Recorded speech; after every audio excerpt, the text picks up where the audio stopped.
9 Serikandi Panitia Seleksi Calon Pimpinan KPK telah merampungkan tugas penjaringan dan penyeleksian calon pimpinan KPK periode 2015-2019.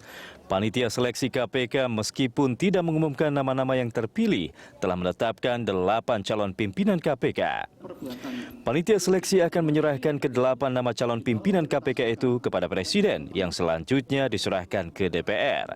Publik sungguh berharap ke-8 kandidat calon pimpinan KPK betul-betul orang yang punya integritas, kompetensi, kepemimpinan, independensi, dan pengalaman. Publik tidak ingin di dalam lembaga yang berkhidmat menyapu bersih korupsi terselip sapu kotor. Negeri ini hanya akan berhasil membersihkan korupsi jika sapu yang digunakan juga bersih. Publik butuh para pendekar anti korupsi yang betul-betul steril dari segala persoalan hukum, sehingga tidak lagi muncul kasus-kasus yang mengkriminalisasi pimpinan KPK yang ujungnya memperlemah lembaga anti rasuah itu sendiri. Panitia Seleksi Calon Pimpinan KPK sudah memutuskan 8 nama yang akan diserahkan ke Presiden Joko Widodo. Pansel menjamin nama yang diloloskan tidak bermasalah. Benarkah demikian? Untuk membahas hal itu sudah hadir anggota Pansel KPK Yenti Garnasi, dan kami juga mengundang Anda untuk berpendapat atau memberikan komentar lewat SMS ke nomor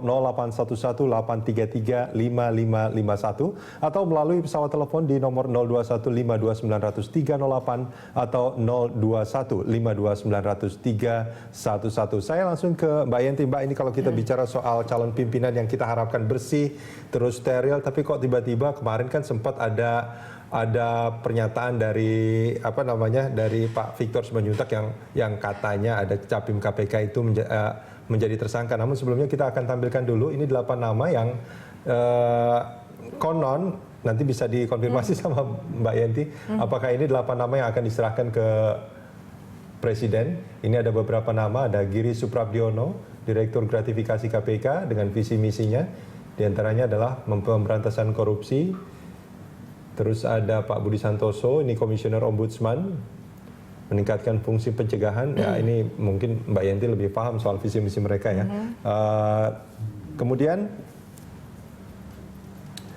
ada dari Kejaksaan ya, ini Sri Haryati. Nampaknya memang dari beberapa lembaga, dari Kejaksaan, dari Kepolisian itu memang ini ya, udah ada unsur-unsurnya ya di dalam situ ya. Iya, waktu pendaftaran ya. Waktu pendaftaran. Sampai 19 kemarin juga masih. 19 kemarin masih ya. Masih ya. Masih ada jaksa, masih ada polisi. Masih ada polisi. Ada hakim, ada pokoknya memenuhi unsur. Dan ini ada pengacara publik juga. Ya. Tapi tidak dipaksakan ya. Tidak dipaksakan. Itu masuk sesuai dengan tahapan seleksi yang mereka bisa hadapi. Ya, ini Mas Johan Budi juga ada di sana. Ada Sujanarko, ini Direktur Pembinaan Jaringan dan Kerjasama KPK.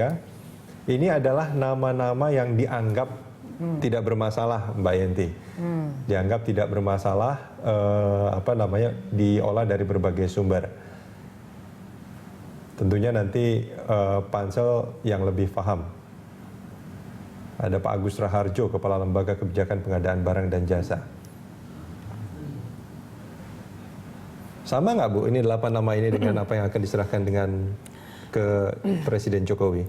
Kalau saya bilang nggak sama, berarti bukan itu. Kalau kita bersama berarti ada di situ. Dan itu dilarang. Tunggulah. Tapi memang ada beberapa nama di antara yang kita tampilkan tadi yang memang termasuk di dalam 8 nama yang akan diserahkan. Gini, ada nama di antara 19.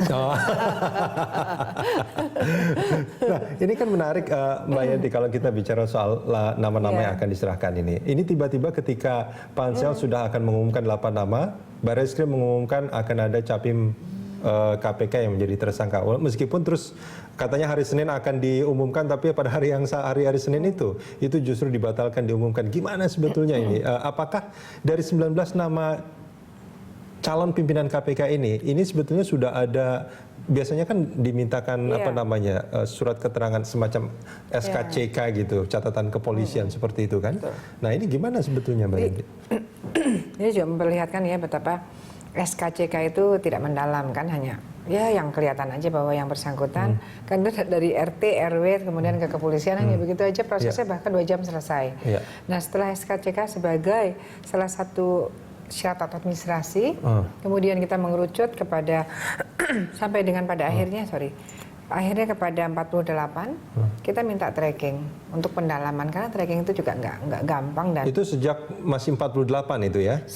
Sejak 48. Jadi sejak 48. Kan 611, 194, kemudian ke 48. Nah di 48, kalau di 194 terlalu lama, terlalu banyak, dan itu juga bukan tanpa anggaran ya seperti itu. Akhirnya di 48. Di 48 itu memang masih di bawahnya ada tulisan tidak ada catatan kriminal atau ada catatan gitu ya, artinya catatan-catatan gitu. Dan itu justru tetap menjadi pertimbangan pansel tentunya. Ya itu kan catatan-catatan itu kan ada yang catatannya hanya misalnya memang catatan kepolisian, tetapi SIM atau KTP yang bersangkutan tidak sesuai dengan ini ya. Hanya memang untuk kepolisian setelah kita menentukan 19 kita kejar lagi sampai ke 21 Artinya koordinasi Agustus. terus terjadi dengan. Iya, karena kebetulan bagian kepolisian, KPK, Kejaksaan Agung dan BIN itu tanggung jawab saya untuk permasalahan tracking itu. Saya kirimkan lagi ke kepolisian dan minta pendalaman dari 3 yang lain terkait dengan yang 19. Kita tentukan pendalaman. Inilah hasil pendalaman, jadi biasa aja. Tapi terus kenapa kemudian Barreskrim memunculkan tersangka dan calon tersangka Capim KPK? Dan kalau nggak salah Bu Yenti juga mengatakan bahwa taunya justru dari media gitu. Ya, itu nggak tahu ya, itu saya nggak tahu karena begini, itu benar-benar kejutan sih untuk kita.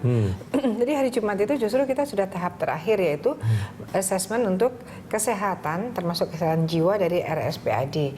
Jam 9 sampai dengan jam setengah 12 kita mendengarkan presentasi itu. After sholat Jumat jam-jam 2-an itu kita akan memulai terakhir untuk menentukan siapa yang 19 layak naik ke 8. Iya, 8 naik ke presiden gitu. Kebetulan saya izin jam setelah RSPAD itu saya izin ke kampus karena saya harus buka orientasi mahasiswa, kan dekat kampus saya. Jadi saya ke kampus, terus saya balik lagi untuk rapat berikutnya itu setelah presentasi tadi. Tiba-tiba di bawah sudah banyak wartawan. Saya pikir ngapain cuman hanya hasil kesehatan gitu. Tiba-tiba Mbak Yenti, gimana tanggapan Anda bahwa ternyata ada 1 dari 19 sebagai tersangka? Oh, saya kaget sekali ya. Memang belum baca, memang nggak baca karena saya kan memang ke kampus itu bekerja untuk penerimaan mahasiswa. Saya mau buka sebentar. Wartawan mengatakan, gak usah buka Bu, kami udah bukakan. Saya bilang, wah iya ya, saya bilang. Ya saya kan baru tahu ya, saya belum tahu siapa namanya.